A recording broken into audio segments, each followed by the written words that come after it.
Hello guys, നമ്മൾ രാത്രി നമുക്ക് KFC തിന്നാനൊരാഗ്രഹം. അങ്ങനെ നമ്മൾ നേരെ പോകുന്നത് മാനന്തവാടിയിലോട്ടാണ് കേട്ടോ. അപ്പം അവിടെ ഒരു ഷോപ്പുണ്ട്, നല്ല അടിപൊളി KFC കിട്ടും കേട്ടോ. KFC അല്ല, അതിൻ്റെ പേര് വേറെ എന്തുവാണ്, അത് ഞാൻ ലാസ്റ്റ് കാണിക്കുന്നതായിരിക്കും. അങ്ങനെ നമ്മൾ നമ്മുടെ സ്ഥലത്ത് എത്തിയിട്ടുണ്ട്. നമ്മളങ്ങനെ ഓർഡറൊക്കെ കൊടുത്തിരിക്കുക കേട്ടോ. അപ്പം നമ്മൾ കുറേ ആയി ഇങ്ങനെ പുറത്തോട്ടൊക്കെ വന്നിട്ട് ഈ സംഭവം കഴിച്ചിട്ടും അപ്പം ആഗ്രഹം ഒത്തു വന്നതാണ്.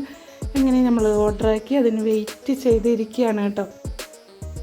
അപ്പോഴത്തേക്കും നമ്മുടെ ലിച്ച് ജ്യൂസ് വേണം, ഐസ്ക്രീം വേണം എന്നൊക്കെ പറയുന്നുണ്ട്. അങ്ങനെ നമ്മുടെ ഐറ്റമിൽ എത്തി കേട്ടോ. അപ്പം നമ്മൾ സ്പ്രൈറ്റും വാങ്ങിയിട്ടുണ്ട്.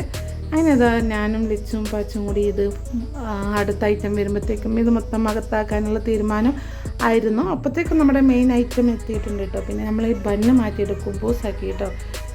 അങ്ങനെ ഇതൊക്കെ കണ്ടാൽ നിങ്ങൾ കരുതും ഞങ്ങളെല്ലാം കഴിച്ചു, അത്രയും മുത്ത് വാങ്ങിയതാണ്. ഞങ്ങളെല്ലാം എന്തൊരു എക്സ്ട്രാ വാങ്ങിയിട്ടുണ്ടായിരുന്നു, പക്ഷേ അതൊക്കെ ബാക്കിയായി പോയി കേട്ടോ. അങ്ങനെ ഞാനും കഴിച്ചു, നൈഷുക്ക് ഇതാ കഴിച്ചുകൊണ്ടിരിക്കുന്നു, ലച്ചും കഴിക്കുന്നുണ്ട്. അങ്ങനെ ഞങ്ങളെ കൈക്കലൊക്കെ കഴിഞ്ഞു. ഇതാ കൈ കഴുകാൻ വേണ്ടി വന്നു. അങ്ങനെ കൈയൊക്കെ കഴുകി കുട്ടികളും വേഗം കൈ കഴുകി അങ്ങോട്ടേക്ക് ഐസ്ക്രീമിൻ്റെ ഉള്ള സ്ഥലത്തോട്ടേക്ക് പോയിട്ടുണ്ട് കേട്ടോ. അങ്ങനെ അത് കഴിഞ്ഞ് നമ്മളിതാ ഐസ്ക്രീമൊക്കെ മേടിച്ചു കേട്ടോ. അപ്പോൾ ഞാനും പാച്ചും മേടിച്ചത് ഇത് ടെൻഡർ കോക്കനറ്റിൻ്റെ കേട്ടോ. ലച്ച് മേടിച്ചത് ഇതും. അപ്പം ഈ കടേൻ്റെ പേര് ഇപ്പം നിങ്ങൾ കണ്ടിട്ടുണ്ടാവും, AFC എന്നാട്ടോ. അപ്പം അവിടുത്തെ ഫുഡ് അടിപൊളിയാണ്. അങ്ങനെ നമ്മൾ അവിടുന്ന് നേരെ വണ്ടിയിലോട്ട് കയറാൻ വേണ്ടി നിൽക്കുക കേട്ടോ. നമ്മൾ ബാക്കിയുള്ളത് പാർസലും വാങ്ങിയിട്ടുണ്ട്, അതാണ് ലച്ചുവിൻ്റെ കയ്യിൽ കേട്ടോ. അങ്ങനെ അത് കഴിഞ്ഞു നമ്മൾ വണ്ടിയിലോട്ട് കയറി. വണ്ടിയിൽ കയറിയിട്ട് വേഗം ഐസ്ക്രീമൊക്കെ പൊട്ടിച്ച് കഴിക്കാം. പിന്നെ ഏതാട്ടോ മാനന്തവാടി ടൗണ്.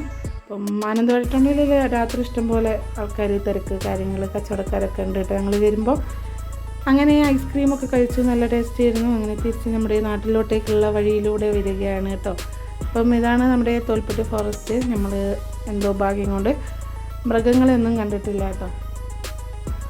വണ്ടികളൊക്കെ ഇഷ്ടം പോലെ ഉണ്ടായിരുന്നു കേട്ടോ. പിന്നെ അത് കഴിഞ്ഞ് നമ്മൾ വീട്ടിലെത്തിയിട്ട് വണ്ടിയിൽ നിന്ന് ഇറക്കാൻ വേണ്ടി ലച്ചുവിനെ ഇറക്കാൻ വേണ്ടി നോക്കുകയാണ് കേട്ടോ. ലച്ചു ഇതാ നല്ല ഉറക്കമാണ് കേട്ടോ.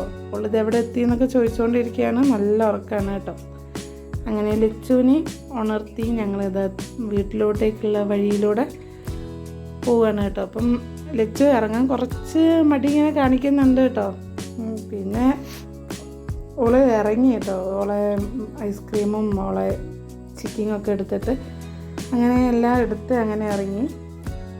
അങ്ങനെ അതാ നമ്മുടെ വീട്ടിൽ പോകുന്ന വഴിയിലോട്ട് വരിക കേട്ടോ. അപ്പോൾ ലച്ചു വീഡിയോ എടുക്കണ്ടായ ഓക്ക് പെട്ടെന്ന് വീട്ടിലോട്ട് പോകണം, വാന്ന് പറയാം കേട്ടോ. ഞാനാണെങ്കിൽ നശിക്കാനും വെയിറ്റ് ചെയ്ത് നിൽക്കുകയായിരുന്നു കേട്ടോ. അങ്ങനെ ഇതാ ഞങ്ങൾ വീട്ടിലോട്ടേക്കുള്ള വഴിയിലൂടെ പോവുകയാണ്. മൊത്തം നല്ല ഇരുട്ടായിട്ടുണ്ട് കേട്ടോ. പെട്ടെന്നുള്ള ഒരാഗ്രഹം കൊണ്ട് പോയതാണ്. അങ്ങനെ അതും കഴിച്ചു. വീട്ടിലെത്തി നമ്മൾ മറന്നിട്ടില്ല നമ്മുടെ പൂച്ചക്കുട്ടിക്ക് കൊണ്ടുവരാൻ. അങ്ങനെ പൂച്ചക്കുട്ടിക്കും ആ ചിക്കനിന് കുറച്ച് പീസൊക്കെ ഇട്ട് കൊടുത്തു. എന്താ പൂച്ചക്കുട്ടി നല്ലോണം കഴിക്കുന്നുണ്ട് കേട്ടോ. അപ്പോൾ ഇത്രയേ ഉള്ളൂ ഇന്നത്തെ ഒരു കൊച്ചു വീഡിയോ. അപ്പോൾ ഇഷ്ടപ്പെട്ട like, share, subscribe. Okay, by.